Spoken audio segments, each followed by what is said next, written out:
Leitura comentada da Palavra de Deus, instruções acerca do casamento cristão que nós encontramos na primeira carta aos Coríntios, no capítulo 7. Paulo responde aqui a perguntas dos coríntios acerca do casamento. Capítulo 7 de 1 aos Coríntios, assim nos diz a palavra do Senhor. Ora, quanto às coisas que me escrevestes, bom seria que o homem não tocasse em mulher. Mas, por causa da prostituição, cada um tenha a sua própria mulher, e cada uma tenha o seu próprio marido.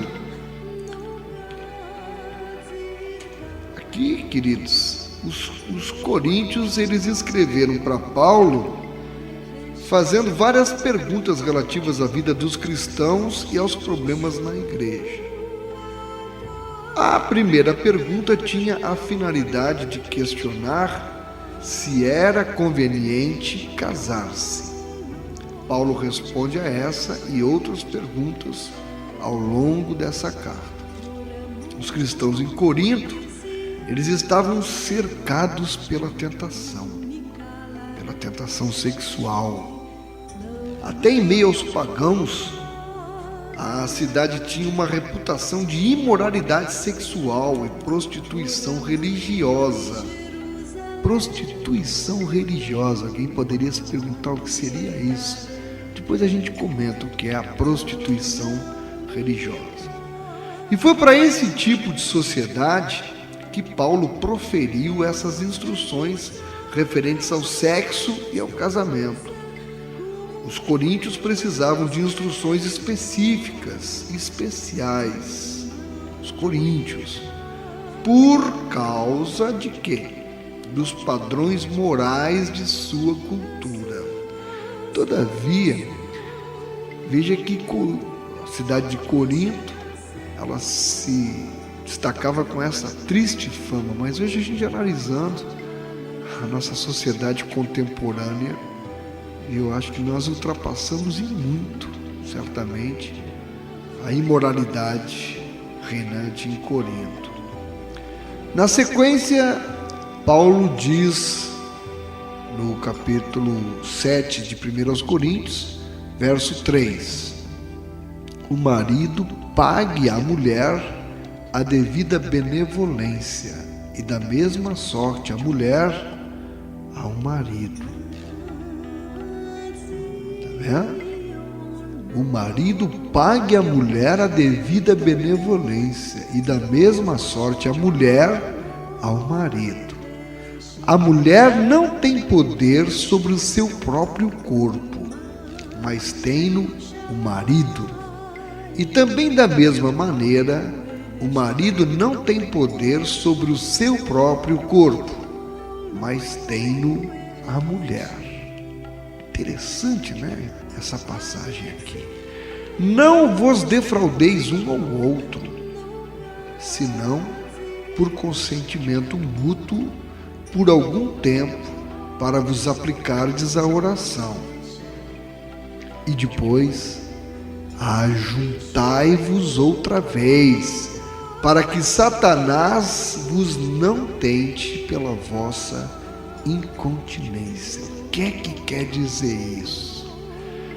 É difícil resistir às tentações sexuais, porque elas apelam para os desejos naturais e normas que Deus nos deu. O casamento é um meio concedido por Deus para satisfazer esses desejos. O casamento. E para fortalecer os cônjuges contra a tentação. Os cônjuges têm a responsabilidade de cuidar um do outro. Sendo assim, marido e esposa não devem recusar-se um ao outro sexualmente, e sim, segundo a palavra de Deus, suprir as necessidades e os desejos mútuos.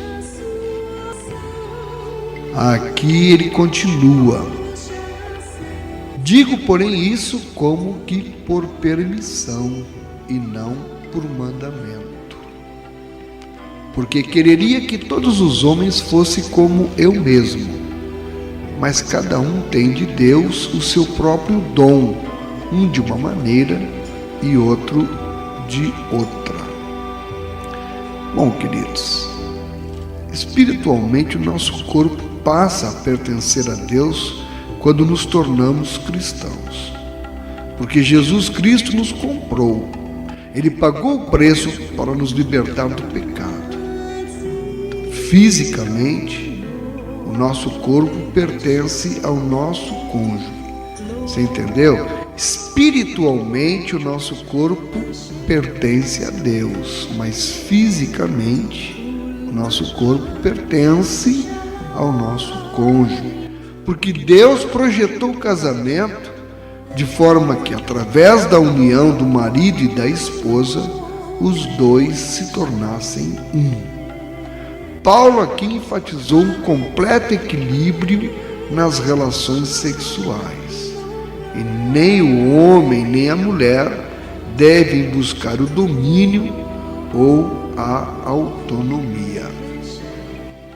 Estar casado ou solteiro é um dom de Deus. Paulo diz aqui, porque quereria que todos os homens fossem como eu mesmo. Há uma dúvida, não temos, pelo menos o que eu já estudei, não podemos definir se Paulo seria solteiro ou viúvo.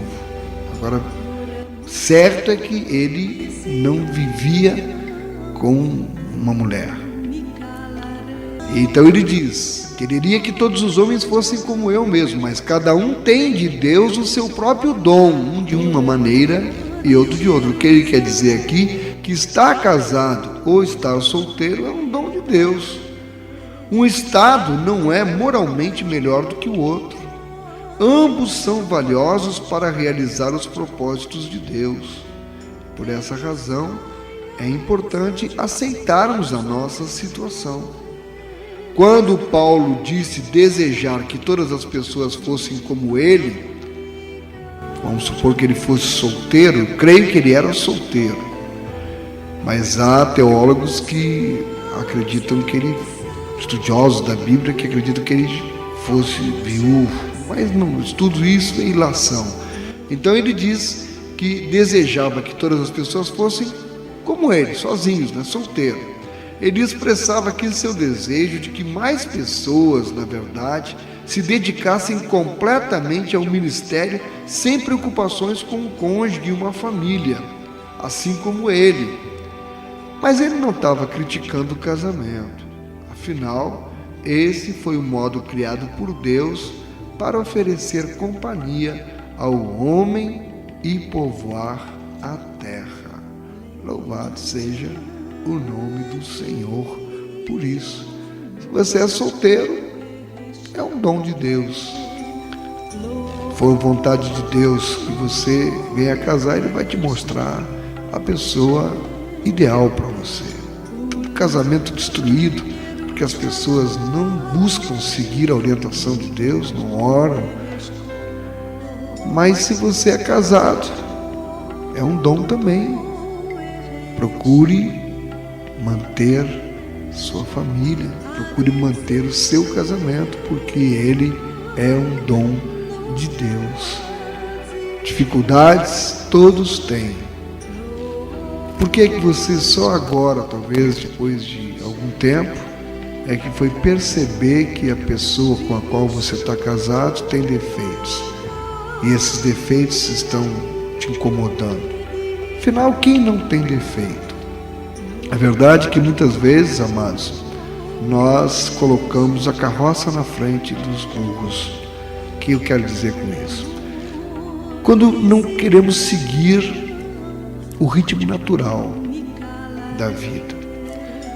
O normal é que venha primeiro a fase do namoro. No namoro, a pessoa começa a ter uma espécie de convivência com o outro e já no namoro vai conhecendo algumas reações que já vão apontando mais ou menos como é a personalidade daquela pessoa. Depois vem a fase do noivado. E no noivado, aí a pessoa se sente mais segura, em tese, com relação à continuidade daquela relação.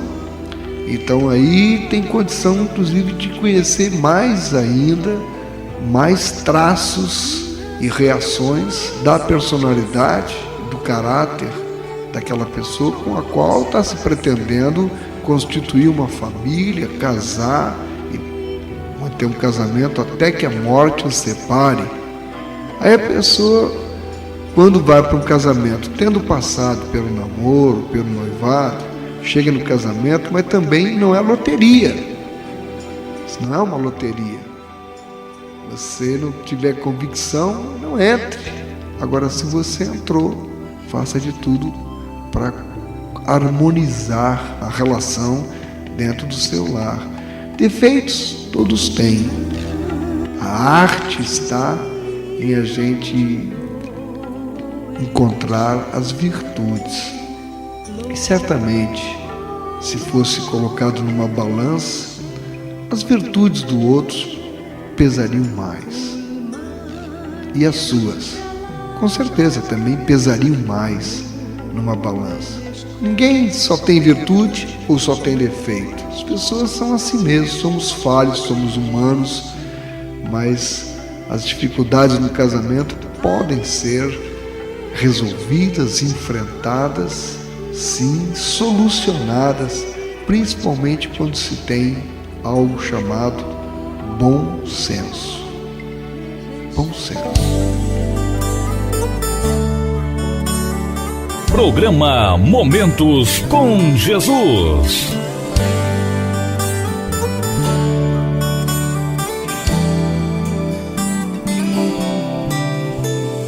Pai nosso que estás no céu, santifica a minha casa, estabeleça o teu reino em nós, para que façamos tua vontade. Que a nossa mesa se farta de pão, que a nossa fé cresça de grão em grão, nos cubra de santidade, sabedoria e submissão. Não deixe que nos falte o pão, fortaleça a fé em nossos corações, que os nossos filhos te sirvam com amor, benditos sejam para a glória do Senhor. O meu maior patrimônio precisa do teu auxílio. Minha família te chama, ó, vem Senhor morar comigo.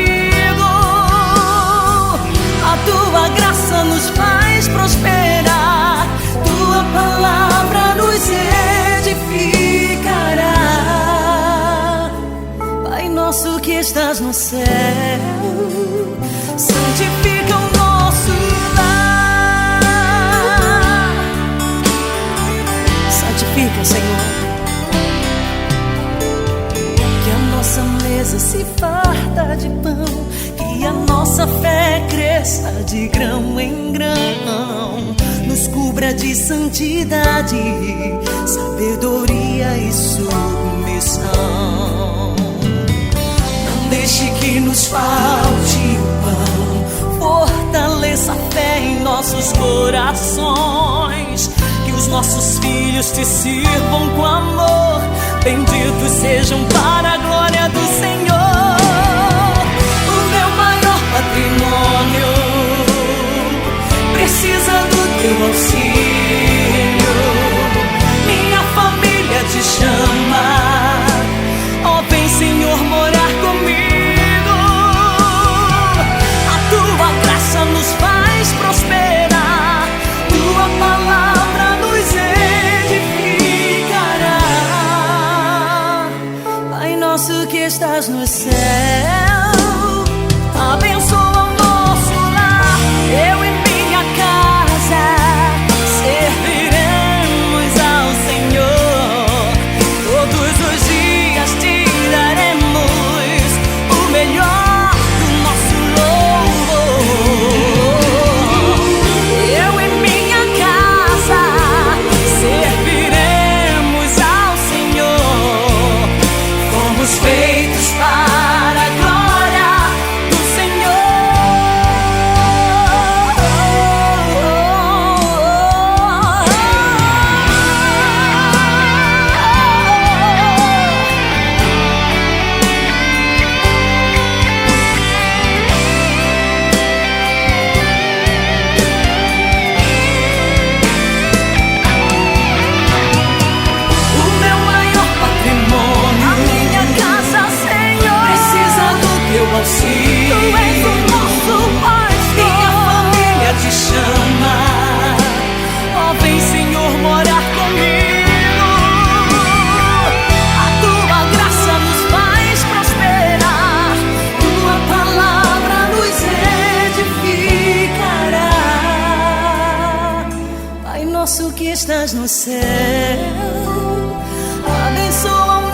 Programa Momentos com Jesus.